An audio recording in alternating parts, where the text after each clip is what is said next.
ہم نماز پڑھتے ہیں، نماز عبادت اللہ کی۔ ہم جب نماز کو شروع کرتے ہیں اللہ اکبر کہا تو ہم نے رب کا نام لیا، اپنے اللہ کا۔ ہم نے نماز کو شروع کیا سبحانک اللہم و بحمدک و تبارک اسمک، تو یہاں بھی ہم نے اپنے اللہ کا نام لیا۔ سورہ فاتحہ کو پڑھا الحمدللہ رب العالمین، تو یہاں بھی ہم نے اپنے اللہ کا نام لیا۔ سورۃ اخلاص کو ساتھ ملا لیا قل هو اللہ احد، تو یہاں بھی اپنے اللہ کا نام لیا۔ رکوع میں چلے گئے تو رکوع کی تسبیحات فقط اللہ کے لیے، اور پھر بندہ سجدے میں چلا گیا تو سجدہ اللہ کی ہی ذات کو ہے، اللہ کے علاوہ کسی اور کو سجدہ کرنا یہ حرام ہے، سجدہ صرف اللہ کی ذات کو۔ ہم نے سجدہ کیا اور پھر ہم التحیات میں بیٹھ گئے، التحیات للہ والصلوات والطیبات، تو یہاں بھی ہم نے اپنے اللہ کا نام لیا۔ پوری نماز ہے ہی اللہ کی، ہم نماز اللہ کی ہی پڑھتے ہیں۔ تو جب ہم نے ثنا میں اللہ کا تذکرہ، الحمد شریف میں اللہ کا تذکرہ، سورہ اخلاص میں اللہ کا تذکرہ، رکوع اللہ کی ذات کو، سجدہ اللہ کی ذات کو، التحیات میں اپنے اللہ کا نام لیا، تو پھر ہم اللہ کی نماز پڑھتے پڑھتے اس مقام پہ پہنچے جو سب سے بہترین احصال ثواب کا ذریعہ ہے۔ وہ کیا ہے؟ ربنا اغفر لی وَلِوَالِدَيَّ وَلِلْمُؤْمِنِينَ يَوْمَ يَقُومُ الْحِسَابُ۔ علامہ اسماعیل حقی علیہ رحمہ صاحب کے زمن میں فرماتے ہیں کہ بندہ نماز اللہ کی پڑھ رہا ہوتا ہے، لیکن التحیات میں بیٹھ کر وہ دعا کیا مانگتا ہے؟ مولا مجھے بھی بخش دے، میرے والدین کی بخشش فرما، جتنے مومن ہیں مولا سب کی بخشش فرما دے۔ تو اس کا مطلب ہوا کہ نماز جہاں پہ یہ ختم شریف ہم دلواتے احصال ثواب کا ایک ذریعہ ہے، تو اس سے بھی بڑھ کر احصال ثواب کا ذریعہ وہ اللہ کی نماز ہے۔ اب یہ نماز کیا ہے؟ آپ جانتے ہیں یہ نماز تو صحابہ اکرام کو معاف نہیں تھی، اور اہل بیت کی آپ نمازوں کا احوال پڑھے اور دیکھیں۔ حضرت سیدہ فاطمہ الزہرا سلام اللہ علیہ کے بارے میں آتا ہے کہ یہ اللہ کی نماز پڑھتی تو نفلی نماز پڑھتے ہوئے جب آپ سجدے میں جاتی، اللہ کی بارگاہ میں سجدہ رکھ کر سجدہ کر کے وہ ایسی تسبیحات پڑھتی کہ جناب رات ختم ہو جاتی، سجدہ ختم نہیں ہوتا تھا، اللہ کی بارگاہ میں رو کر عرض کرتی مالک کوئی رات ایسی بنا دے تیری بندی فاطمہ رج کر تجھے سجدہ ہی کر سکے۔ حضرت امام حسن پاک کی آپ نماز دیکھیں، 5 نمازوں کے علاوہ ہر دن میں آپ 1,000 نفل ادا فرما دیا کرتے تھے۔ اور کربلا کے میدان میں حسین ابن علی نے ایسی نماز پڑھی، سجدے تو اوروں نے کیے، اس کا عجب انداز ہے، اس نواسے پر محمد مصطفیٰ کو ناز ہے، سجدے تو اوروں نے کیے، اس کا عجب انداز ہے، اس نے وہ سجدہ کیا جس پر خدا کو بھی ناز ہے۔ آخری وقت تھا تو آپ نے پیغام کیا دیا؟ کہا جمعہ کی اذان ہو گئی، کہا پھر حسین ابن علی کو نماز پڑھ لینے دو۔ اب جناب پانی موجود نہیں تھا جس سے وضو کر سکتے، تو آپ نے خون سے وضو کر لیا۔ اب کعبے کی سمت کا پتہ نہیں تھا، کعبہ کدھر ہے؟ آواز قدرت آئی حسین کعبے کو تلاش نہ کر، آج جدھر تیرا چہرہ ہوگا ادھر ہی کعبہ آ جائے گا۔ اور پھر آخری وقت تو سر سجدے میں۔ مجھے بتائیے ایک فوت کی ہو جائے تو بندے کا حال کیا بنتا ہے؟ پھر حسین ابن علی نے کربلا کے میدان کے اندر جہاں پہ عباس علمبردار شہید ہو گئے، جہاں پہ علی اکبر اور علی اصغر بھی شہید ہو گئے، جہاں پہ اون و محمد بھی فدا ہو گئے، حسین ابن علی کے سامنے وہ لاشیں کٹ کٹ کر گر رہی تھی، لیکن حسین ابن علی نے کربلا کے میدان میں سجدے میں سر رکھ کر پیغام دیا، لوگوں کنبہ کٹ گیا، لیکن حسین ابن علی کا پیغام یہ ہے کہ میں نے اپنا کنبہ کٹوا دیا لیکن میں نے اللہ کی نماز کو نہیں چھوڑا ہے۔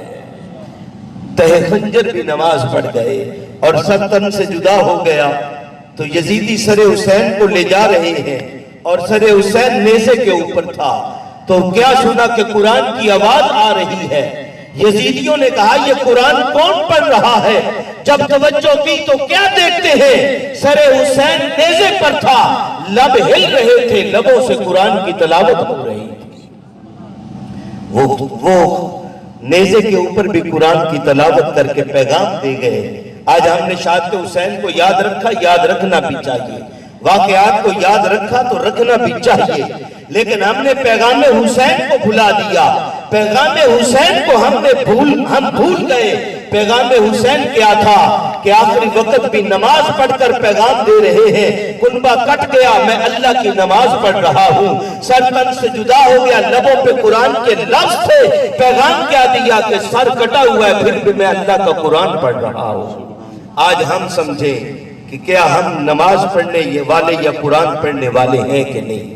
اگر ہم نماز پڑھنے والے ہیں تو سمجھیں ہم حسینی ہیں، اگر ہم قرآن کی تلاوت کرنے والے ہیں تو ہم حسینی ہیں، لیکن اگر ہم نماز کے قریب نہ جائیں اور قرآن کی تلاوت نہ کریں اور فقط کھوکھلے نعرے لگاتے رہیں تو وہ نہ تو ہماری حسین سے محبت ہے اور نہ ہی یہ معیار محبت ہے۔ ہاں ہم سچے محب اہل بیت تب ہوں گے جب ہم مسجد کے نمازی بھی ہوں گے اور قرآن کے قاری بھی ہوں گے۔ یہ کیونکہ محرم کے آخری دن چل رہے ہیں، بس گفتگو کو سمیٹ رہا ہوں۔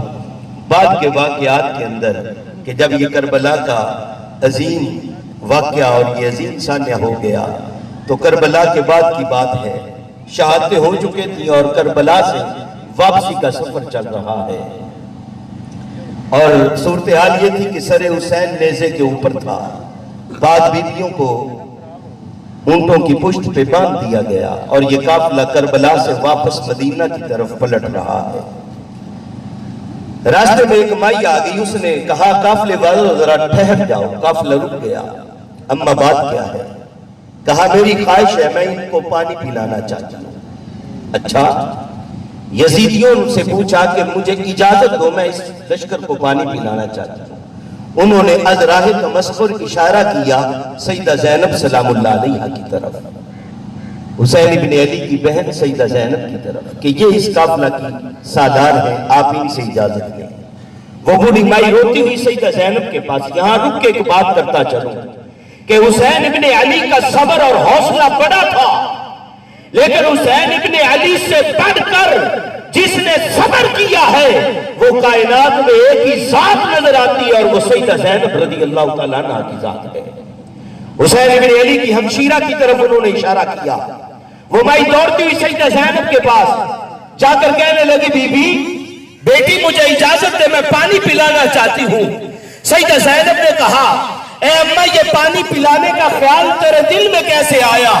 اس بوڑھی مائی نے کہا بیٹی میں نے کچھ عرصہ غلامی کی ہے مولا علی کے گھر میں نے کچھ عرصہ گزارا ہے سیدہ فاطمہ کے گھر میں نے اس گھر میں کچھ عرصہ گزارا، اور جب میں نوکری مکمل کر کے جانے لگی تو سیدہ فاطمہ نے مجھے کہا اماں تیرا جہاں دل کرتا ہے تو چلی جا، لیکن جس جگہ تیرا گھر ہو اگر وہاں سے کوئی قافلہ گزرے تو میری یہ وصیت پلے باندھ لے، ان کو پانی بھی پلا دینا اور ہو سکے تو انہیں کھانا بھی کھلا دینا۔ سیدہ زینب نے جب یہ بات کہی تو اس مائی نے کہا، اس مائی کی بات سن کر سیدہ زینب نے کہا اچھا اماں تو نے سیدہ فاطمہ کے گھر میں کچھ عرصہ گزارا تو پھر مجھے بتا اس گھر میں کون رہتا تھا؟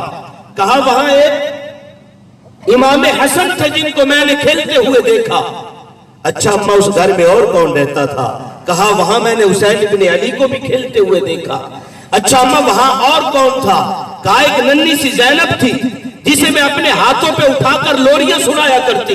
سیدہ زینب نے اپنا نام سنا، زبط کے بندن ٹوٹے اور آنکھوں سے چھم چھم آنسو گرے۔ اب اس بوڑھی اماں نے سیدہ زینب کی طرف دیکھا تو دیکھتی رہ گئی، کہنے لگی مجھے رب نہ بھلائے علی کے گھر میں جس زینب کو میں لوریاں دیتی تھی وہ انتی زینب، بیٹی لگتا وہ زینب تو تو ہی ہے۔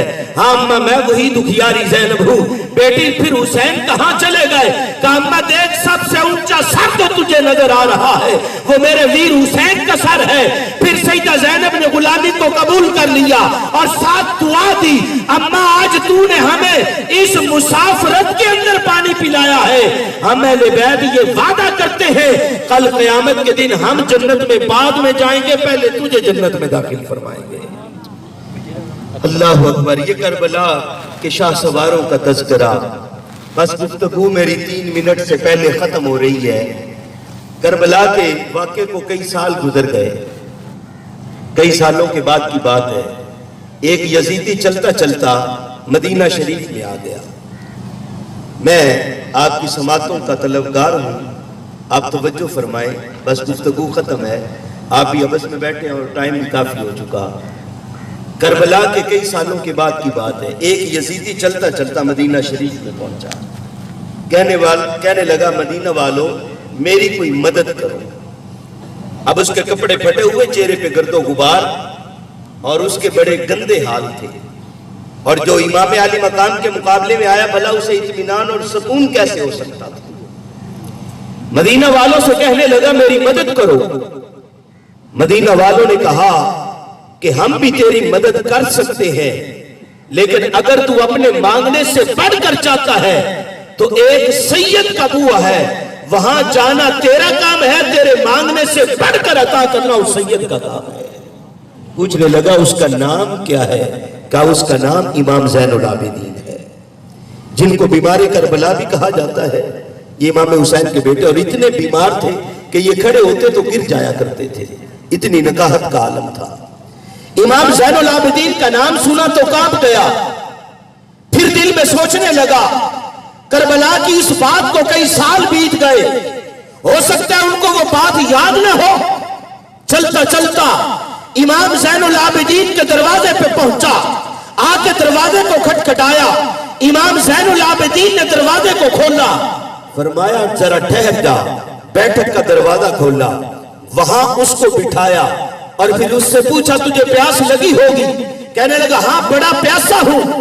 سیدہ زینب کے پاس گئے، پھوپھی جان ہمارا مہمان پیاسا ہے، اس کے لیے شربت بناؤ۔ شربت تیار کروا کے لائے اور اس کو اپنے ہاتھوں سے شربت پلایا۔ پھر پوچھا آنے والے میرے مہمان تجھے بھوک بھی لگی ہوگی؟ کہا کئی دن گزر گئے رج کے کھایا نہیں ہے۔ آپ سیدہ زینب کے پاس گئے، پھوپھی جان ہمارے مہمان کو بڑی بھوک لگی ہے، اس کے لیے کھانا بھی تیار کرو۔ کھانا تیار کیا، اس کے سامنے رکھا، اس نے رج کر کھانا کھایا۔ پھر واپس پلٹے اور پوچھنے لگے آنے والے مہمان ذرا بتا تیرے آنے کا مقصد کیا تھا؟ کہا غریبی آ گئی اور یہ میری صورتحال، لباس پھٹا ہوا، اتنا مجھے چاہیے جتنا اس نے مانگا اس سے بڑھ کر امام زین العابدین نے اسے عطا فرما دیا۔ جب دے چکے تو وہ جانے لگا تو آپ نے دیکھا کہ وہ پیدل ہی جا رہا ہے۔ کہا میرے مہمان ذرا ٹھہر جا، سواری کوئی نہیں؟ کہنے لگا سواری کوئی نہیں ہے۔ ایک بہترین گھوڑا منگوایا اور اس کو گھوڑے کے اوپر سوار کیا، اور پھر رک کر پوچھنے لگے اے میرے مہمان تیری کوئی اولاد بھی ہے؟ کہنے لگا 2 بیٹیاں ہیں۔ کہا ذرا ٹھہر جا، یہ بتا کہ ان کی شادی ہوئی کہ نہیں؟ کہنے لگا شادی نہیں کی۔ پھر سیدہ زینب کے پاس پھوپھی جان ہمارے مہمان کی 2 بیٹیاں، 2 سوٹ بھی دو، 2 سوٹ بھی اس کو دیے۔ اور پھر سید زادے نے کرم نوازی فرمائی، اس گھوڑے کی لگام کو پکڑ کر مدینہ کی سرحد تک اس کو چھوڑنے کے لیے آ گئے۔ مدینہ کی سرحد تک چھوڑ کر جب امام زین العابدین واپس پلٹنے لگے، یزیدی نے کہا اے زین العابدین تو نے مجھے پہچانا نہیں ہے، اگر پہچان لیتا تو مجھے شربت نہ پلاتا۔ اے زین العابدین تو نے مجھے پہچانا نہیں ہے، اگر پہچان لیتا مجھے کھانا نہ کھلاتا۔ اے زین العابدین تو نے مجھے پہچانا نہیں ہے، اگر پہچان لیتا میری بچیوں کے سوٹ نہ دیتا۔ اے زین العابدین تو نے مجھے پہچانا نہیں ہے، اگر پہچان لیتا تو مجھے اتنی کرم نوازی میرے اوپر نہ فرماتا۔ آپ نے کہا چپ کر جا ظالم، بھلا تو بھی کچھ بھولنے والی چیز ہے؟ میں نے تو تجھے پہلی نظر میں پہچان لیا کہ تو کیا ہے۔ اے زین العابدین واقعی پہچان؟ فرمایا ہاں میں نے تجھے پہچان لیا، اچھا بتا پھر میں کون ہوں؟ کہا نہ پوچھ، کربلا کا میدان تھا، میں خیمے میں لیٹا ہوا تھا، اچانک ہوا چلی، خیمے کا پردہ اٹھا، کربلا کا میدان میری نظروں کے سامنے آ گیا۔ اے ظالم میں نے دیکھا کربلا کا میدان تھا، تیرے ہاتھ میں نیزہ تھا، میرے ویر علی اکبر کا سینہ تھا۔ اے ظالم میں نے دیکھا تیرے ہاتھ میں نیزہ تھا، میرے ویر کی چھاتی تھی، ہوا چلی، خیمے کا پردہ اٹھا، میری نظروں کے سامنے میں دیکھ رہا تھا، وہ نیزہ تو نے میرے ویر علی اکبر کے سینے میں مار دیا تھا۔ اے ظالم بھلا تو بھی کوئی بھولنے والی؟ پھر اتنی کرم نوازی کیسے؟ کہا میاں یہ اپنی اپنی مہمان نوازی کی بات ہے۔ کربلا میں ہم تمہارے مہمان تھے، مدینے میں تو ہمارا مہمان ہے۔ کربلا میں ہم تمہارے مہمان تھے، تم نے ہمارا پانی بند کر دیا، مدینے میں تو ہمارا مہمان ہے، ہم نے تجھے شربت پلایا۔ اے میاں یہ اپنی اپنی مہمان نوازی کی بات ہے۔ کربلا میں ہم تمہارے مہمان تھے، تم نے کھانا نہ دیا، مدینے میں تو ہمارا مہمان ہے، ہم نے تجھے رج کر کھانا کھلایا۔ ہاں ہاں کربلا میں ہم تمہارے مہمان تھے، تم نے ہمیں سواری سے نیچے گرایا، مدینے میں تو ہمارا مہمان ہے، ہم نے تجھے سواری پر سوار کیا۔ ہاں ہاں کربلا میں ہم تمہارے مہمان تھے، تم نے پردے کا خیال نہ کیا، مدینے میں تو ہمارا مہمان ہے، ہم نے تیری بچیوں کے سوٹ دیے۔ اور میاں کربلا میں ہم تمہارے مہمان تھے، تم نے سلوک کیا اپنی اوقات کے مطابق، اور مدینے میں تو ہمارا مہمان ہے، ہم نے نوازا ہے اپنی شان کے مطابق۔ تو کرم نوازی وہ فرماتے ہیں تو وہ سید زادے